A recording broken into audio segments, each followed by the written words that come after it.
పెడియాషూర్ వేయాలండి.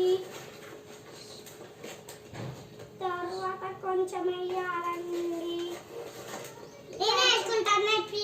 తర్వాత పాలు పోయి అమ్మ వేడుకుంది. వేడి పాలు పోయాలండి. తర్వాత చుక్క 1 స్పూన్ కొన్ని పాలు వేయాలండి. తర్వాత ఇది నా స్పూన్ వేయండి. తర్వాత ఇలా కలపాలండి. తర్వాత కొంచెము చక్కెర వేయాలండి.